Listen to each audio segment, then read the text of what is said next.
Hello everyone, my name is Russell Singleton and I work for Wildlife Dominion Management. We're the makers of Hog Eye cameras and the Boarbuster Color HD camera, to name a few. While I'm disappointed that we can't get together this year in person, I am excited of the opportunity to share with you technology that is changing the way we approach trapping in remote locations.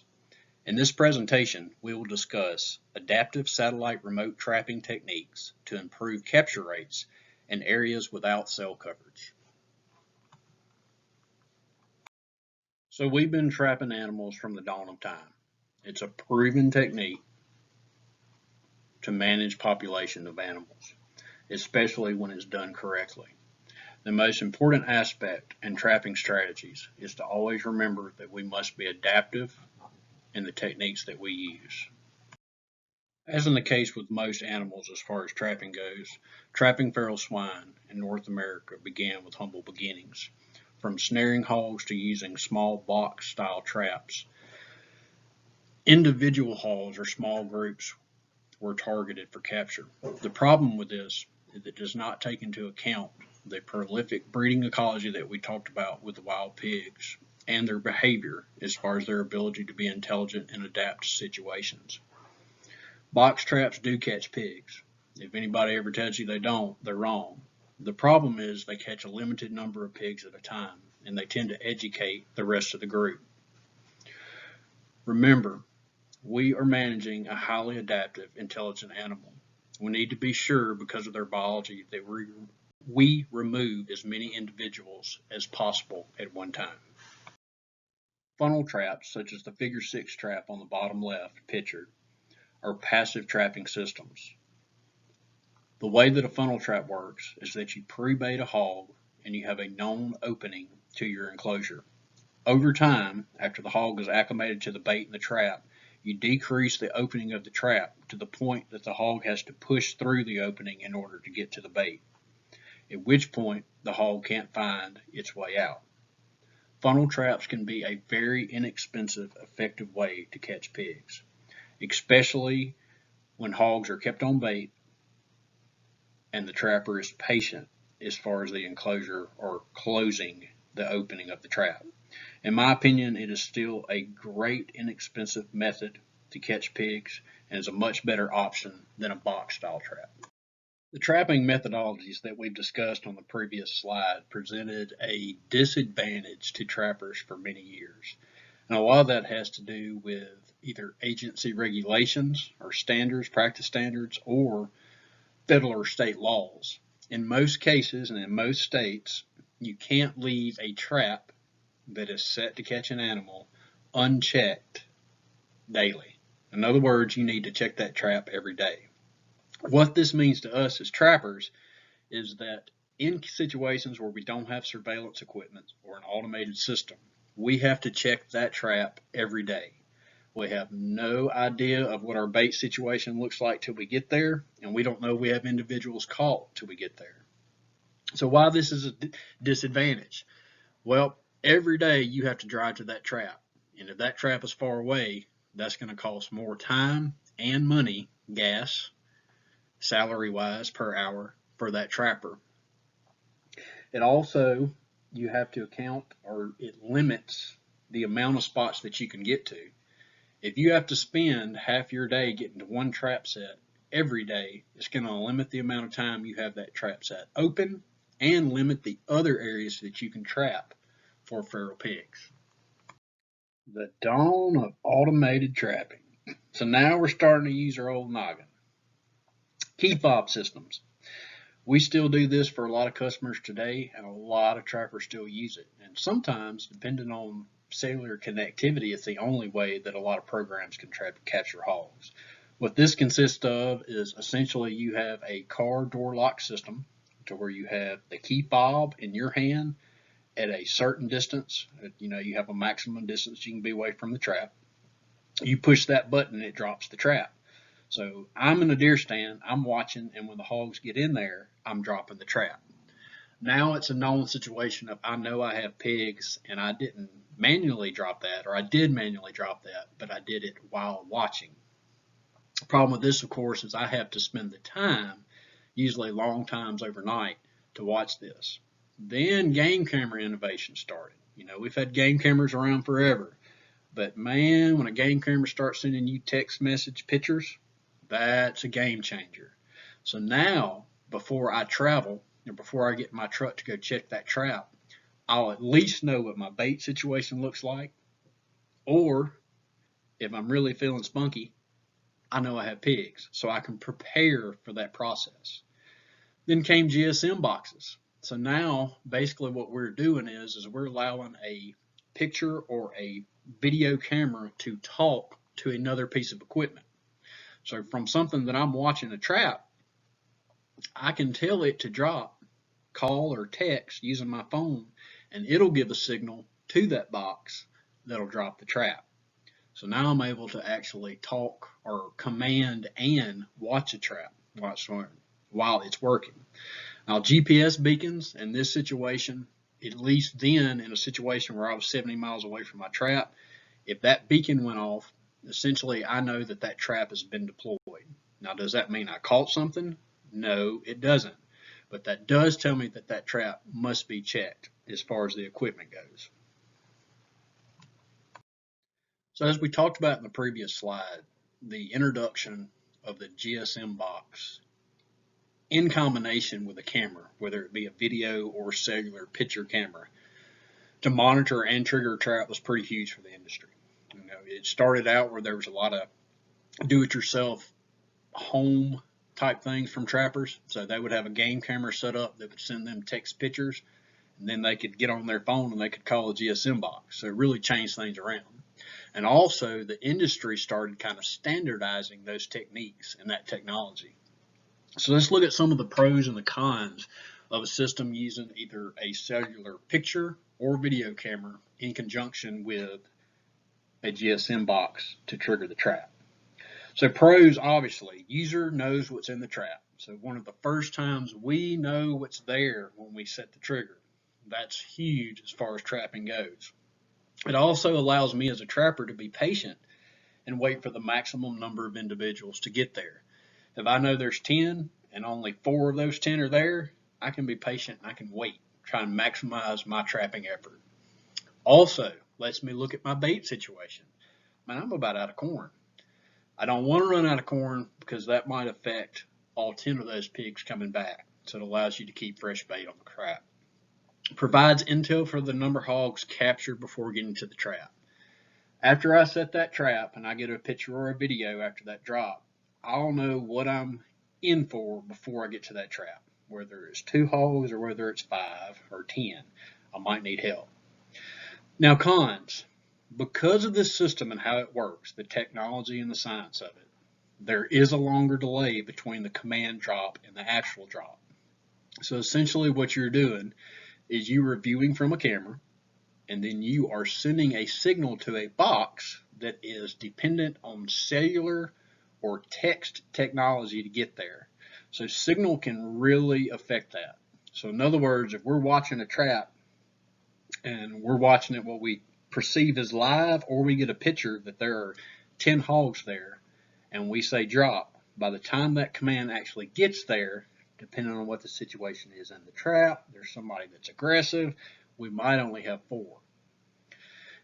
There's a delay between the pictures, and that's exactly what I just talked about. It can deceive you. So when you get a picture from a camera and you think there's 10, but by the time that signal gets there, there's only 4, that deceived you. And it's not because the camera's lying to you, it's because we did not account for the time it takes for the signal to get to the GSM box to make the command to drop. GSM boxes and cameras need batteries. So what does that mean? It means that whether they're small or large, it usually doubles the amount of batteries we need to keep up with for that system. And of course, they're dependent on cellular coverage, and they're also dependent on the communication between that camera and GSM box or your phone in the GSM box. Okay, so we're making steps. Now we're talking about hardwired cellular live video camera for monitoring and trapping. It's the old adage, we're basically eliminating the middleman in this situation. Because it's hardwired, you don't have to communicate to a camera and to a GSM box. You talk to a camera that then talks to the trap or the latch, the trigger mechanism. It's the old thing where you tell a secret all the way around the room, 10 people. When it gets all the way around, it takes a while, and it's usually not what you thought it was when it got there, not what it originally started as. Same way, if we're talking to 2 people or talking to 1, we talk to 1 camera, it makes the command. We're tremendously cutting down on the communication time and therefore the dependence on signal as far as cellular coverage goes, and the time in between those things. So let's look at some pros. It allows for real-time monitoring of a trap. Depending on cell signal and on the systems that are out there today on the market, it'll have a countdown or a timer in the picture of the live view, so you'll be able to see if that video has any lag that's, cellular dependent, signal dependent. So you are actually watching what's going on there. It allows for the maximum number of individuals to be captured. And live video is a lot different from a picture. When you're looking at a trap and you've got 6 hogs in a trap, but there are 4 outside of that trap, depending on where you place the camera, it really allows you to concentrate and be patient on the amount of pigs that you're trying to catch or that what you're targeting. It also allows you to notice the behavior. So in the last scenario where we had an aggressive pig that chased pigs out and we missed that in translation, now you'll be able to actually see that. Instantly know what's going on at a trap site without a motion event. All right, let's say we want to check there's not a lot of systems out there. There are a couple that you can actually play live video whenever you want to, or you can request a live photo whenever you want to. So it's not because of a motion event that I'm looking. I'm just sitting there in the easy chair thinking, am I almost out of bait? Now I can check, and I can check it live. Because of the hardwired system, I am going to significantly reduce the amount of time between the command that I give on an app and the actual trap deployment. When I say significantly, I mean 10 to 15 seconds or longer with some of the GSM systems to 5 seconds and less. And in our system in particular, shameless plug, 2 seconds or less usually. So that technology hardwiring into a latch from a camera really decreased those deployment times. And then because of this, some cameras will allow a viewer to review footage that they've taken, save pictures, download and store video footage.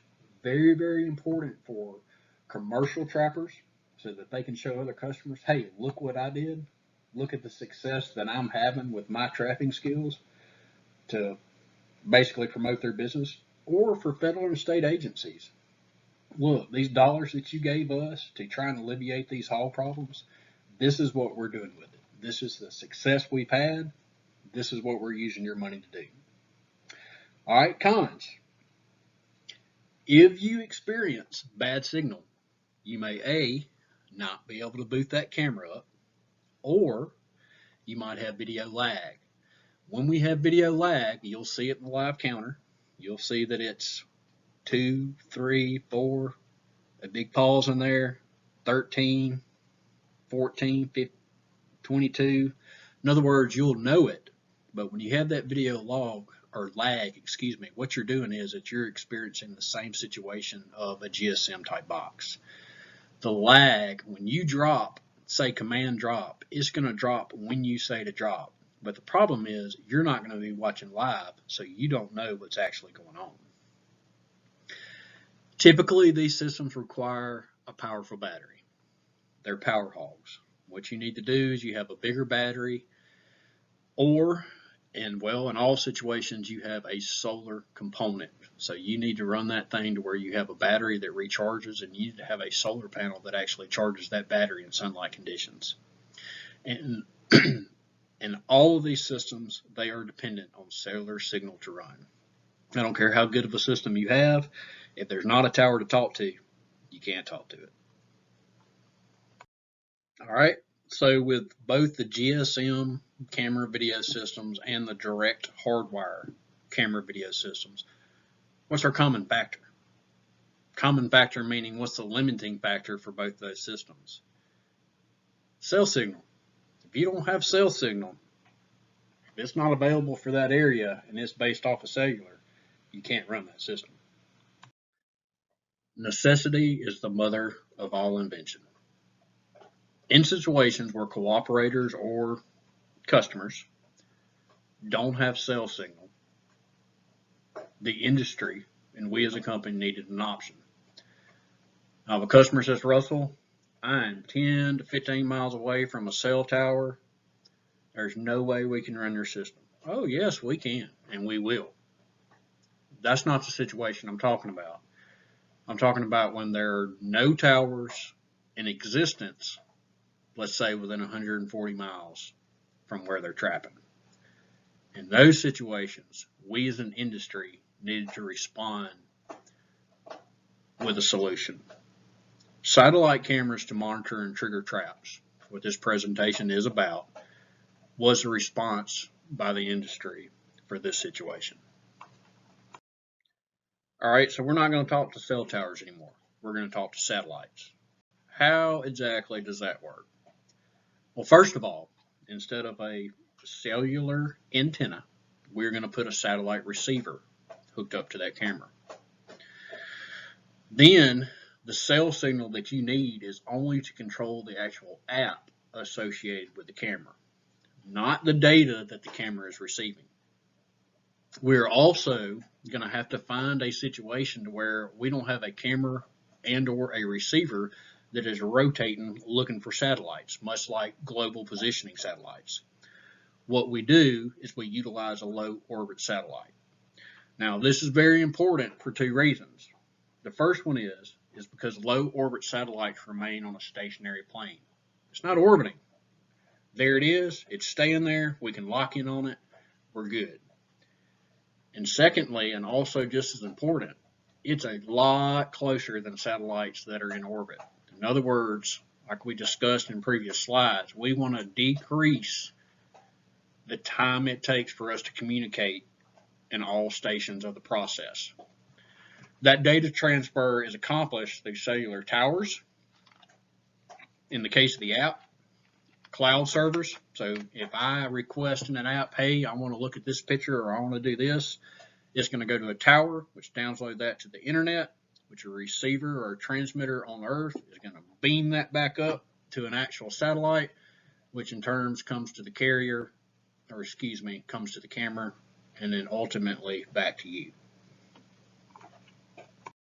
Setup of these systems will be very similar to any cellular network camera. As a matter of fact, we're just going to change up a little bit of the equipment. You're going to power up the camera by hooking the same wiring, same battery, and using the same solar powered system to keep the battery charged. Instead of an antenna, however, we're going to use a satellite receiver. We'll talk about the satellite receiver a little bit in the next slide. Instead of that cell antenna, an omni or directional, we're going to be using the satellite receiver. So let's talk about a little bit of what we're looking for or what we need as far as a satellite receiver goes. First of all, we need that receiver mounted so that it has 90-degree adjustability vertically. If you see in the picture to the left, we want to be able to go up or down depending on where that satellite is located. We also want the receiver pole or the pole that it's mounted on to be able to adjust 360 degrees around in a circle. That way, if that satellite's behind you, to your left, to your right, we can always find that satellite. What this does is that enables us to lock on to that low orbit satellite so that we know that we are transmitting data. There is an app these days for anything.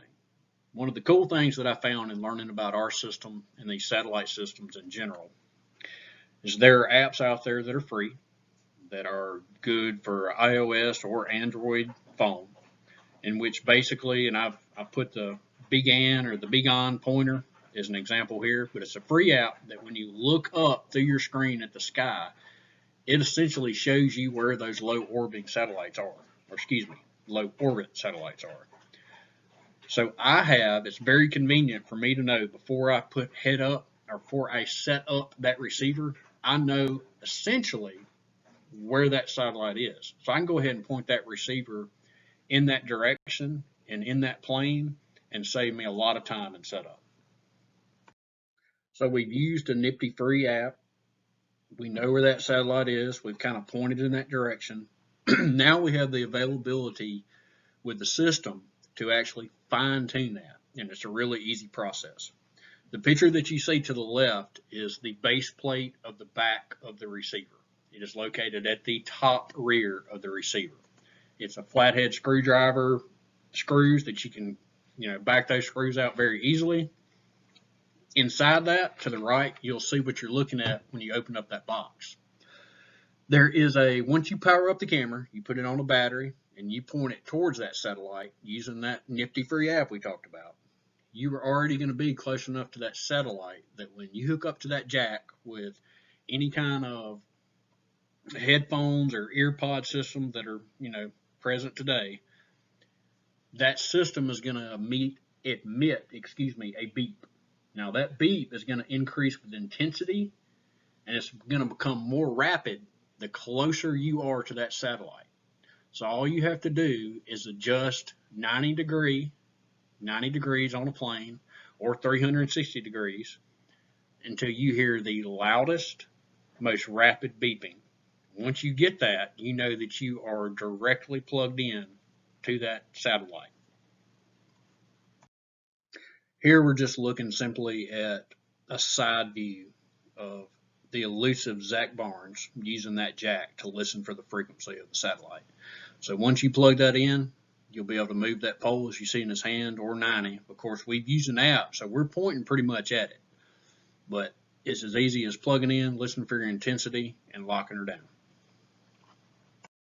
Well, is there an app for that? Well, it's funny you asked. Yes, there is. For these purposes, I'm going to be going over our actual app. So this will be the Wildlife Dominion Satellite Cam app.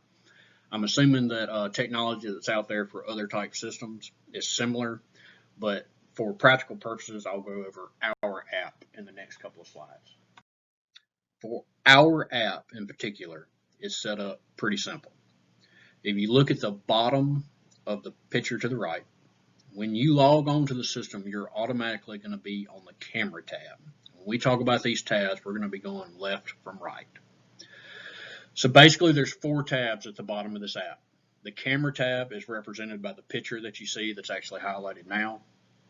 There's a notification tab, which will be represented by a bell icon. There's an account tab, which will be represented with a person, kind of a head and shoulder shot, and a snapshot icon that is represented by a picture icon or a frame shot icon.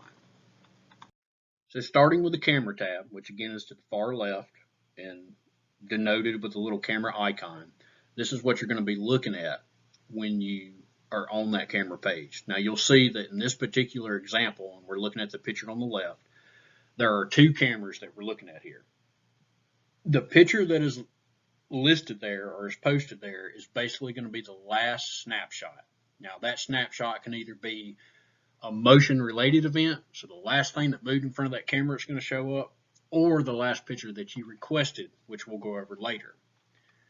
If you push fetch snapshot to the bottom left of either one of those pictures, within 2.5 to 4 seconds, it is going to fetch you a new picture. So you can request, hey, I wonder if that picture's changed, or I have a picture of hogs moving around in a trap. Now I want to see what they're doing now. So you're only looking at that 2.5 second delay, usually when you're locked into a satellite, really good, which we talked about, but in bad situations, 4 seconds.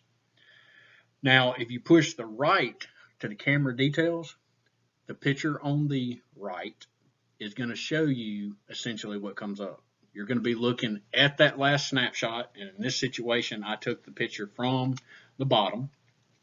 And you can see a picture of somebody that's setting, that's the elusive Zach Barnes again, that's the bottom of him, but he's setting up the camera that we're testing, that we always do improvements on.